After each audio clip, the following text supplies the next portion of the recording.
l'ego, ça meurt, ça. Puis même le double éthérique, ça meurt, ça. Donc, c'est pour ça l'affaire d'essayer de... il y a des plans d'immortalité de la conscience, puis d'essayer d'aller construire là quelque chose dans lequel on va pouvoir immortaliser ça. C'est-à-dire avoir une fusion avec, je veux dire, si le double c'est une enthétisation de la lumière, puis qu'il y a un processus de commencer à fusionner avec de son vivant, ben là, il y a déjà le début de la fabrication de ce qu'on pourrait appeler un corps dans l'éther. Ben, Que c'est ça, là, un noyau énergétique. ouais, que là, c'est en dehors du temps, puis c'est en dehors de l'espace. Tout ce qui vient par rapport à des notions comme la vie, la mort, l'angoisse, la confiance, le doute, toutes ces choses-là, ça vient tout les plans psychologiques de l'ego, que l'ego crée par l'incarnation au niveau de sa mémoire. Il n'y a rien de ça qui va survivre.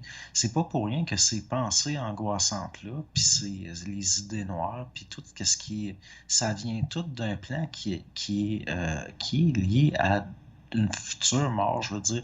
Ça vient d'un plan où, en tant que représentation, l'ego va mourir.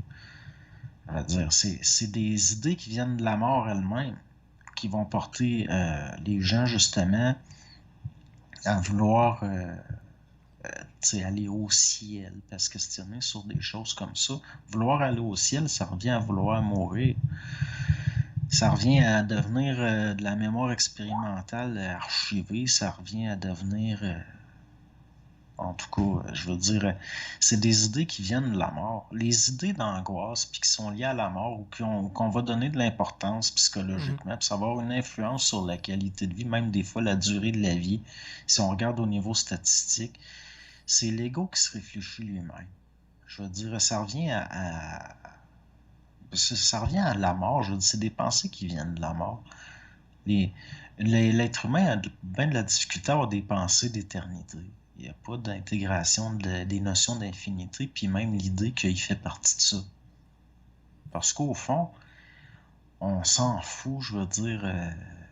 Moi, ça fait longtemps que ça me tanne plus ces questions-là. Je m'en fous de vivre ou de mourir. On verra. Tu sais, je veux dire, je le sais que ça dépend pas de moi. J'ai même pas à jouer avec les formes planétaires de Dieu. Dans le sens, ça me regarde pas. Le Mhm. Dieu auquel on peut croire ou auquel on peut douter, c'est pas c'est le Dieu de la planète, des humains de la planète, ça. Parce que en dehors de l'interprétation psychologique, ça n'a plus de sens. Je sais que le temps puis l'espace, c'est des illusions de ma perception Mhm. pour un temps que j'ai pas le choix de les interpréter subjectivement. J'ai pas accès à ça en tant que réalité sans passer autrement qu'à travers ma perception. Donc, je peux pas m'occuper de ça non plus. Ça m'intéresse plus. Ça devient plus important pour moi que la vaisselle soit faite, puis des choses comme ça, que l'idée que est-ce que je peux survivre ou on vient qu'on s'en fout.